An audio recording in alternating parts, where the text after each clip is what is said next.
Okey, kita akan tengok simulasi keadaan jirimnya, macam mana rupa bentuk keadaan jirim tersebut. Okey, jadi sebagaimana yang kita dah tengok secara teori, okey, tiga keadaan jirim adalah pepejal, cecair dan gas. So, kita tengok keadaan jirim untuk pepejal. So, kat sini kita ambil H2O lah. Sebatian kimia H2O iaitu air. Air ini dalam keadaan pepejal yang kita panggil ais. Okay, so perhatikan yang zarah bulat-bulat tu, itu adalah zarah-zarahnya. Okay, zarah ni tersusun rapat, okay, dalam susunan yang sangat tertib. Okay, kemudian ada hanya ruang yang sangat kecil, ruang sangat kecil di antara zarah-zarah. Dan zarah tersebut hanya boleh bergetar dan juga berpusing pada keadaan tetap, kedudukan tetap. Dia tak boleh bebas. Sebab apa tak boleh bebas? Sebab dia terperangkap di sini, pepejal. Okey, so apa pula dari yang kita nak tengok pada daya tarikan. Okey, so daya tarikan sebab dia rapat, mestilah sangat kuat. Daya tarikan antara zarah-zarah. Okay, sangat kuat. Dia menarik antara satu sama lain sangat rapat, sangat kuat, sebab tu dia rapat. Dan sebab dia tak boleh bergerak sangat, maka tenaganya sangatlah rendah. Tenaga kinetiknya sangat rendah. Okay. Kita tengok pula keadaan zarah yang kedua. Okey, keadaan zarah yang kedua adalah ais tadi sudah melebur menjadi cecair. So, perhatikan zarah-zarah tadi yang asalnya tidak bebas, sekarang dia mempunyai ruang sedikit untuk bergerak. Jadi, masih lagi rapat tetapi tidak lagi dalam keadaan yang tertib. So, ada banyak ruang-ruang kosong di antara zarah-zarah. So, sekarang kalau kita nak comparekan dengan tadi, ini tak bebas. Okay. Manakala ini bebas untuk bergetar, berpusing dan juga bergerak dalam medium cecair tersebut. Okey, so bila dia dah jauh macam ni, maka daya tarikan antara zarah satu dan yang lain-lain tu adalah sederhana.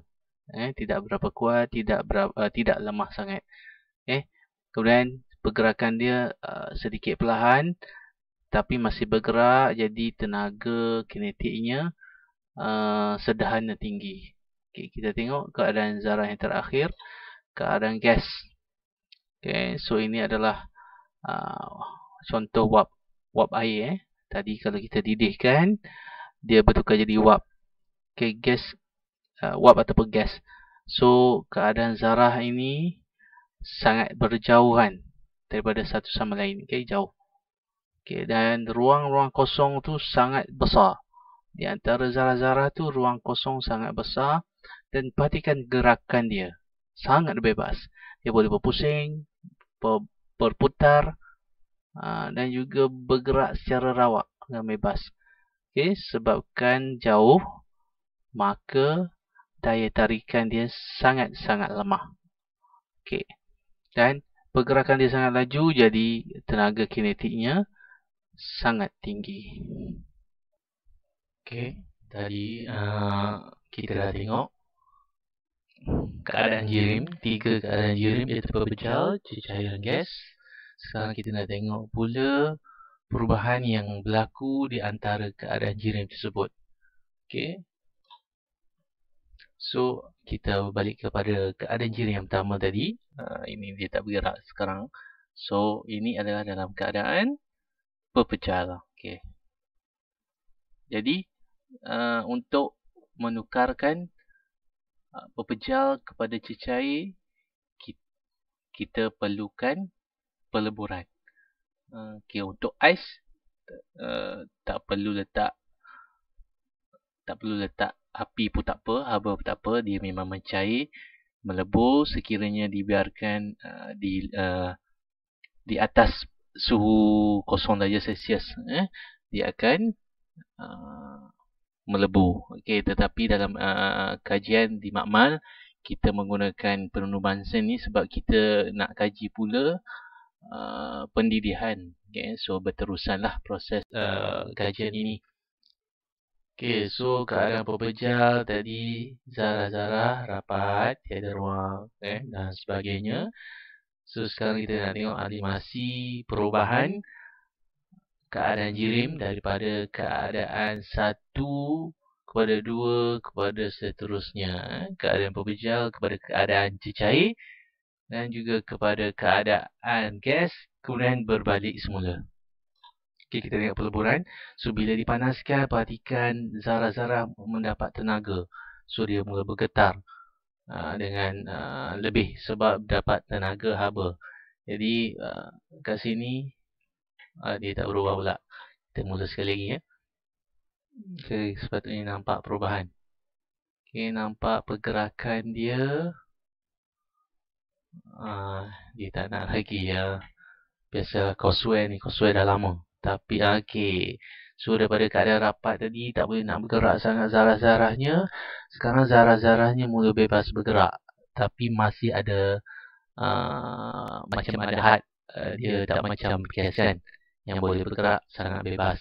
Okey, jadi apa itu peleburan? Peleburan adalah proses di mana pepejal bertukar kepada keadaan cecair pada suhu tertentulah dan tekanan tertentu apabila dipanaskan. Okey, manakala takat lebur, takat lebur adalah suhu di mana pepejal tadi bertukar kepada cecair. Itu takat lebur. Okey.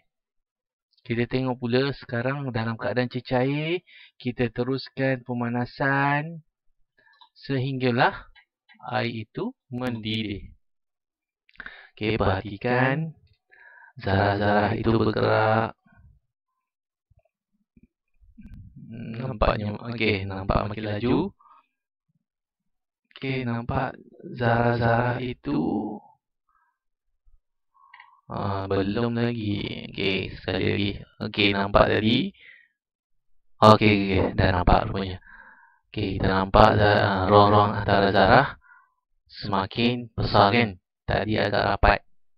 Okey, so nampak kat sini ada wap air terhasil. Okay.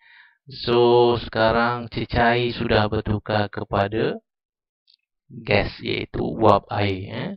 So ini adalah proses pendidihan. Macam kita nak didihkan air kat dapur lah. Kebanyakan di rumah sekarang dah ada penapis-penapis air. Mungkin ramai yang tak biasa dengan istilah jerang air. Sebenarnya itu adalah mendidihkan air. Maksudnya mendidih, pendidihan air berlaku pada 100 darjah Celsius. So, pendidihan adalah proses di mana cecair berubah kepada keadaan gas. Manakala, istilah ini pastikan pelajar ingat. Takat lebur tadi, suhu di mana pepejal mula bertukar jadi cecair. Ini takat didih. Takat didih adalah suhu di mana cecair bertukar kepada gas. So, kalau kita teruskan pemanasan, dia akan bertukar jadi gas sepenuhnya sehinggalah kering air tersebut kan. Okey, sekarang kita nak tengok pula freezing, pembekuan. Okey, iaitu daripada keadaan cecair nak bertukar kepada keadaan pepejal. Okay. So ini bila diletakkan dalam freezer, seperti ais bahagian beku, bahagian sejuk, bahagian atas. Nampaknya kena ulang balik. Okay. Alright. So tadi dalam pergerakan zarah yang agak bebas tadi, dia mula menarik antara satu sama lain dengan tarikan kuat dan membentuk keadaan pepejal di mana zarah-zarah berada dalam keadaan sangat rapat dan tertib. Ruang pun sangat kecil. Itu adalah proses pembekuan. Okay. Dan yang terakhirnya, kita tengok macam mana kondensasi itu berlaku.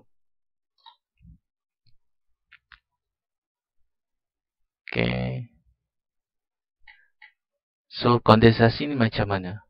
Contoh fenomena semula jadi adalah air kejadian hujan, di mana wap air tersejat ke atmosfera, kemudian berlakunya proses penyejatan, di mana ini secara mudah, penyejatan di mana kemudiannya wap-wap air ini akan terkondensasi di awan kalau tak silap, dan turun semula sebagai cecair. Tadi naik wap air gas, kemudian diturun kembali sebagai hujan melalui proses kondensasi.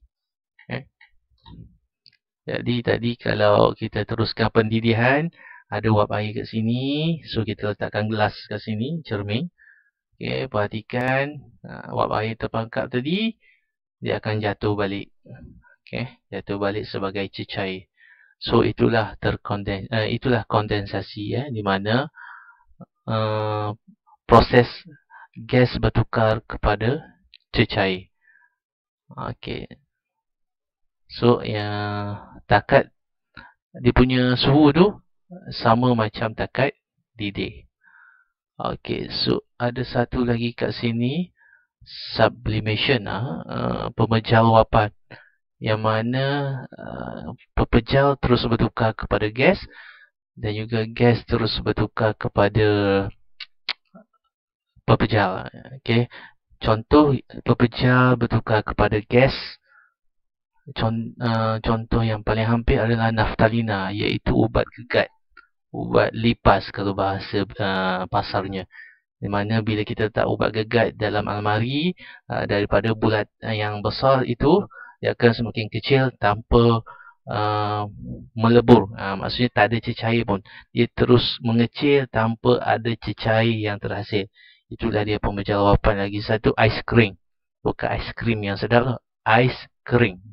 Dry ice, di mana pepejal akan tukar kepada gas. Okey, insyaAllah sekejap lagi kita tengok contoh gambar, ataupun kalau ada video saya akan kepilkan sekali. So inilah dia perubahan keadaan jirim, daripada pepejal kepada cecair, cecair kepada gas. Okey, kemudian gas patah balik kepada pepejal, dan gas patah balik kepada cecair, cecair balik kepada keadaan pepejal melalui proses pembekuan. Okey.